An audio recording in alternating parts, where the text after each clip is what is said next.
Hey everyone, I'm Jason, and this is your commentary on Genesis chapter 9. Then God gave his blessing to Noah and his sons. He said to them, "Have children and increase your numbers, fill the earth. And all the land animals will be afraid of you. All the birds of the air will fear you. Every creature that moves along the ground will fear you. Every fish in the ocean will also be afraid of you. Every living thing is put under your control. Everything that lives and moves will be food for you. I have already given you the green plants for food. Now I am giving you everything." So beforehand, the flood, they were vegans, they were vegetarians, they ate plants, they didn't have any animals. This is the first time that God's actually giving the command to go ahead and eat animals as well, which probably explains why he brought 7 of all the clean animals. Some of them were for the sacrifice, but the others would be food for them to get started. But you must not eat meat that still has blood in it. You can be sure that I will hold someone accountable if you are murdered. I will even hold animals accountable if they kill you.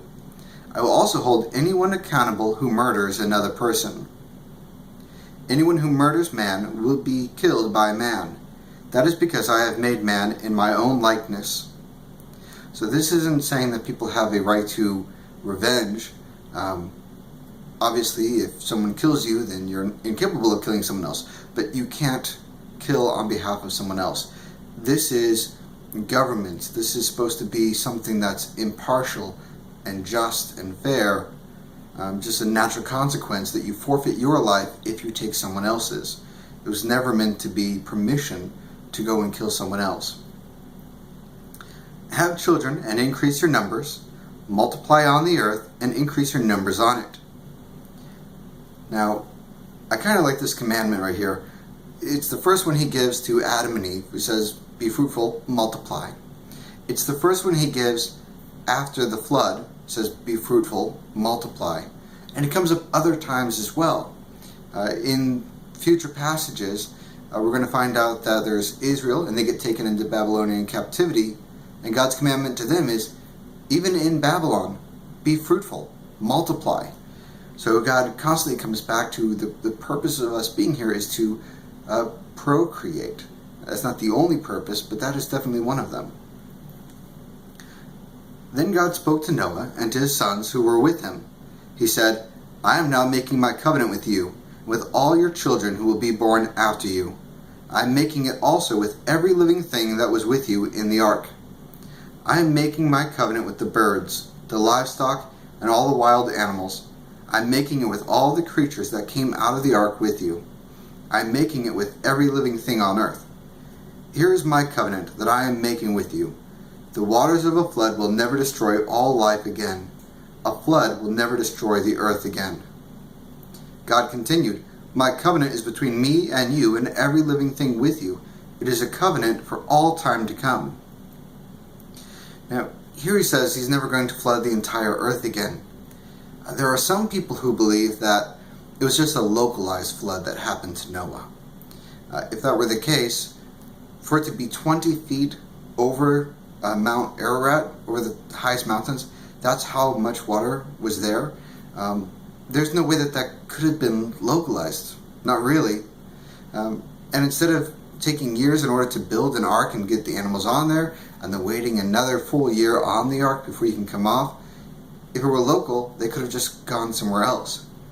And God's commandment here, where he says, "I will never flood the whole earth again," why would God give that command if he didn't actually flood the entire earth again? Because we know God doesn't lie, and yet we have floods all throughout the earth right now in local areas. So that's one reason why I believe that it was actually a worldwide flood. Here's a sign of the covenant I am making. I have put my rainbow in the clouds. It will be the sign of the covenant between me and the earth. Sometimes when I bring clouds over the earth, a rainbow will appear in them. Then I will remember my covenant between me and you, and every kind of living thing. The waters will never become a flood to destroy all life again. When the rainbow appears in the clouds, I will see it. I will remember that my covenant will last forever. It is a covenant between me and every kind of living thing on earth. So God said to Noah, "The rainbow is a sign of my covenant. I have made my covenant between me and all life on earth." The sons of Noah who came out of the ark were Shem, Ham, and Japheth. Ham was the father of Canaan. The people who were scattered over the earth came from Noah's 3 sons. Noah was a man who worked the ground. He decided to plant a vineyard. He drank some of its wine. It made him drunk. Then he lay down inside his tent without any clothes on. Ham saw his father's naked body. Ham was the father of Canaan. Ham went outside and told his 2 brothers. So Noah, who just saw God's power and judgment on the entire earth, one of the first things he does is go out and builds a vineyard. You're going to see this all throughout the Bible, that what we would consider mighty men, Noah, Abraham, all down the line, even King David, they are mighty people. They trust God and they follow God, but none of them is going to be perfect. All of them are going to have their areas where they just fall short. Luckily, God doesn't count righteousness on them based upon their own actions. It's based upon their faith in God, that Noah trusted enough to obey God and to go into the ark. All the other men that we're going to see also had that same type of faith. And that faith is what trumps our own personal inadequacies. But Shem and Japheth took a piece of clothing. They laid it across their shoulders. Then they walked backward into the tent. They covered their father's body. They turned their faces away. They didn't want to see their father's naked body. Then Noah woke up from his sleep that was caused by the wine. He found out what his youngest son had done to him. He said, "May a curse be put on Canaan. He will be the lowest of slaves to his brothers." Noah also said, "May the Lord, the God of Shem, be blessed. May Canaan be the slave of Shem. May God add land to Japheth's territory. May Japheth live in the tents of Shem, and may Canaan be their slave." After the flood, Noah lived 350 years. Noah lived a total of 950 years. Then he died. I've always wondered, if Ham is the one who saw his father's nakedness, laughed, told the other guys, why is it that Canaan is the one who received the curse? There's a couple of reasons for this.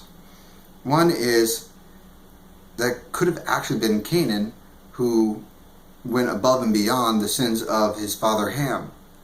And I say this because it says here, referring to the youngest son of Noah. He said he found out what his youngest son had done to him. Well, youngest son could be Ham out of the 3 of them. But back in those times, the youngest could also be considered the grandson.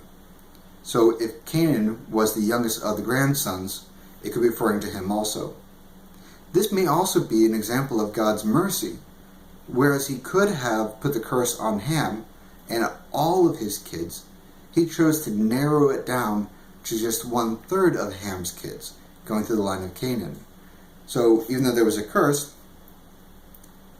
1/3 of all the human race wasn't going to be cursed because of it. Okay, that's the end of Genesis chapter 9. Thank you guys so much for joining me, and I'll see you next time.